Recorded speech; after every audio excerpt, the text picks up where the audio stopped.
Applications are probably the #1 driver of the additive manufacturing industry. Since 30 years, users around the globe are working on developing new applications for 3D printing. And while some were successful, many others failed in the attempt. So what needs to be done to enable the breakthrough of additive manufacturing application? That's our topic for today.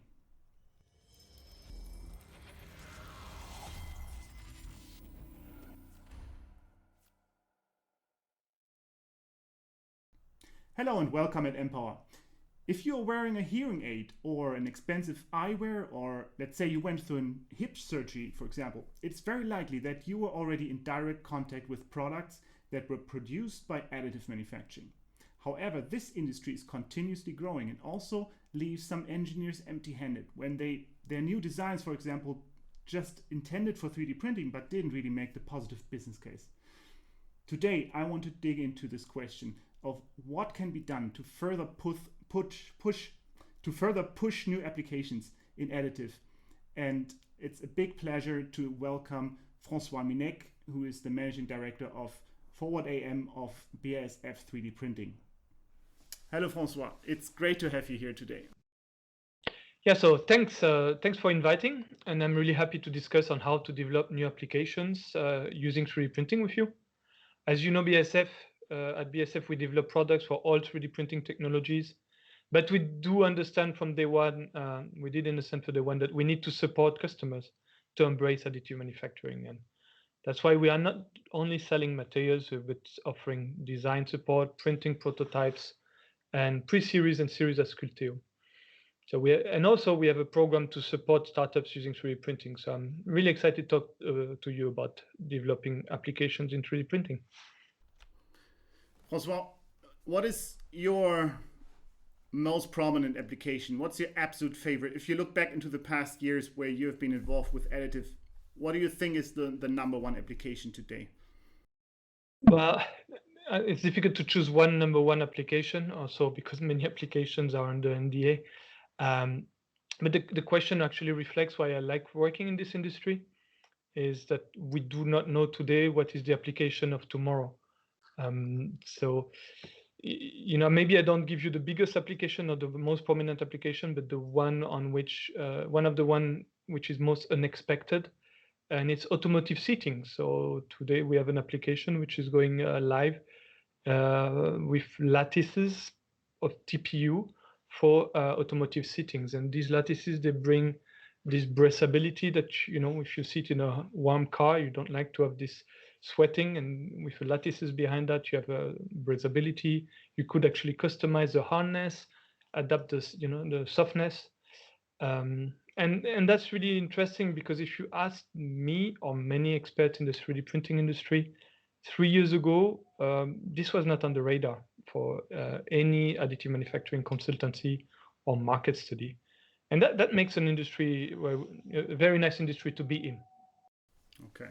And what do you think will come next? I mean, what is, from your perspective, when you talk to customers of BASF, what is driving them to further push additive? I mean, we heard a lot also in our past interviews about all the efforts you have to take to convince stakeholders, the difficulties to make a real business case. The 3D printing is too expensive. So what keeps the user pushing forward to keep him motivated to try finding those applications and those gems? Interesting question. So I would answer this with what is really nice in this industry is that the people who are working in 3D printing industry are passionate. I know from the teams of BASF 3D printing are all passionate about 3D printing. They want to make it happen. But it's not like 10 years ago, where of course it was still passionate people, but a lot of geeks also, like makers, etc., for developing small things. But today we are passionate, and there's a lot of people who are passionate to develop industrial solutions for 3D printing, really to industrialize it. And this is done thanks to new products, new printing technologies, automatized post-processing, but also IT solutions. And I would say some driver applications maybe are, some drivers of the development are digital inventories, spare parts, but also bringing new functionalities thanks to the design, which were not possible before, and mass personalization. In general, additive manufacturing needs to bring something over the standard manufacturing methodologies. Okay, we heard this additive value, this added value, many times already. And is there something that sticks out for the future that you see? If you probably have some insights into companies that are currently working on new applications that will come out. So we do know about what you mentioned. Dental is a very mature market. Hearing aids, hip implants in case of metal or turbine blades. What are those parts in the next year? What is in the pipeline at users? What will come in the next years in terms of new additive applications? What do you think? Well, I can tell you if I would know, I would not tell you. But today everybody's looking after this holy grail. As you know, one of the biggest applications today is in dental industry, and this is really taking the best of 3D printing. So mass personalization, that's really what 3D printing can do. What I can say, we have a lot of projects ongoing with customers, all are under NDA, but we see a lot of trends, and especially there's a lot which is being done today involving lattices. So lattices with flexible materials, whether it's for shoe soles, insoles, automotive seats, as I said before, helmets, but also any kind of protection pad for back protector or body protector, or robot skins, on the contrary, for cobots, so that a robot can cooperate with humans, so that you have a protection pad around the robot. So, but also many applications where we see the secret is not about the product design, but more the business model. For example, in digital inventories, there's a lot of development there, or also linking another technology with 3D printing, like artificial intelligence, for optimizing shoe soles, for example, or insoles. And what are right now the hurdles to overcome? I mean, if you mention lattice structures, if you mention digital inventory, it's to be honest, those are all things that you already heard 10 years ago. What makes you think that now we overcame that, and what were those barriers that we had to break through that makes you think that this will come in the next years and really become reality? So this question is about hurdles of 3D printing, and these hurdles are known.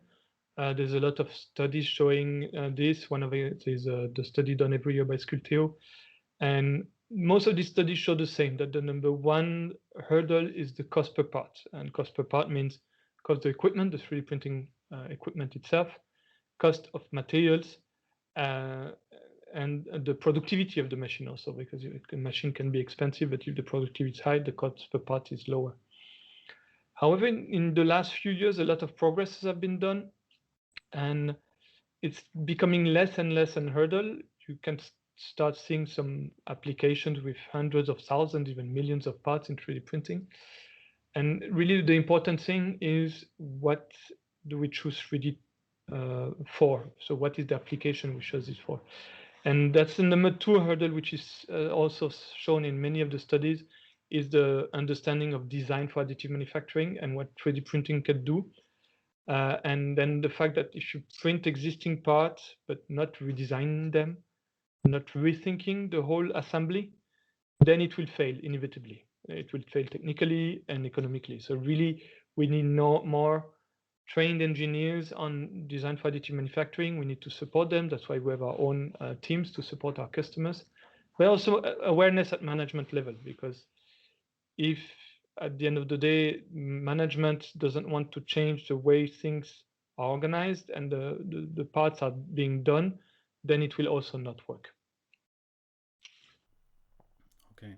Now, we talked about applications, but in the end, BASF is the one supporting it by materials, not really making the applications, at least in your department. So what is the share of materials in this field, and what is happening at BASF to further push that? Sometimes I feel like users are tending towards, they want to use their existing known materials.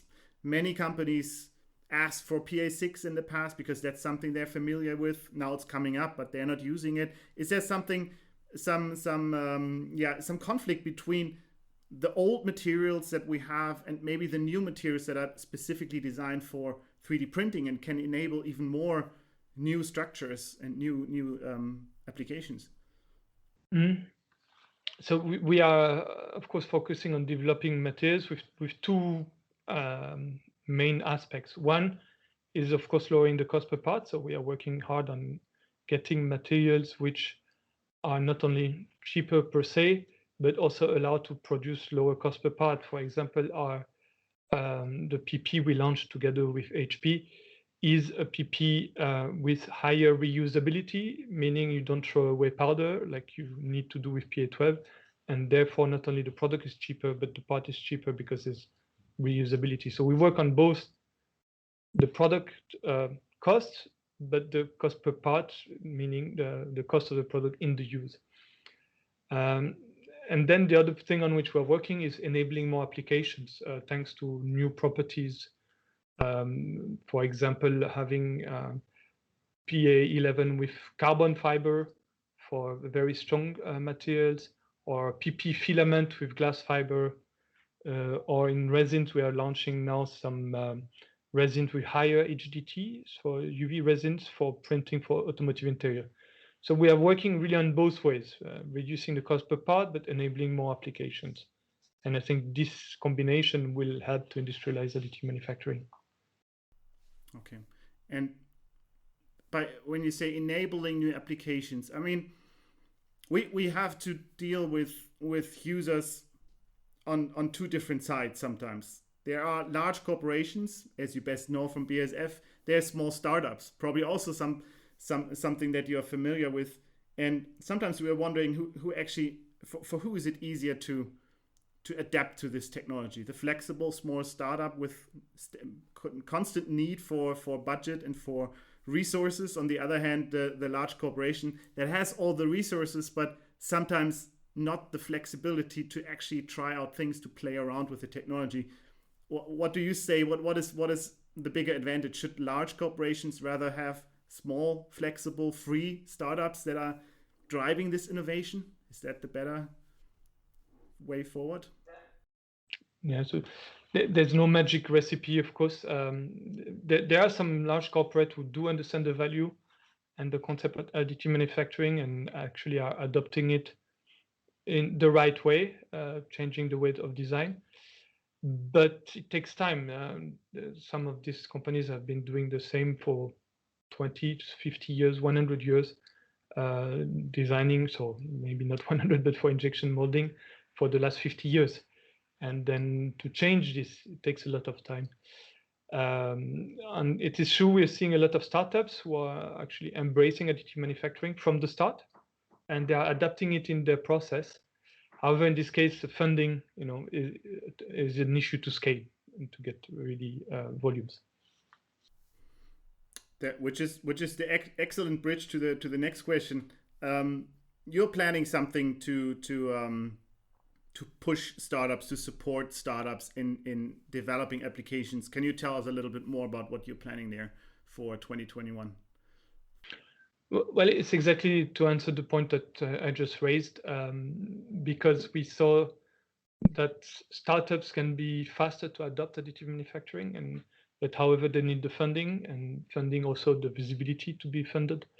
And that's why we created this startup contest with an attractive prize.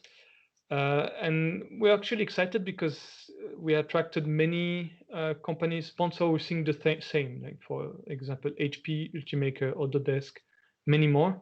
I've seen the same, that these startups have a good understanding and can embrace additive manufacturing from the start, but need the funding and visibility. So I'm particularly keen myself on this award because I, prior to BASF, was a startup person.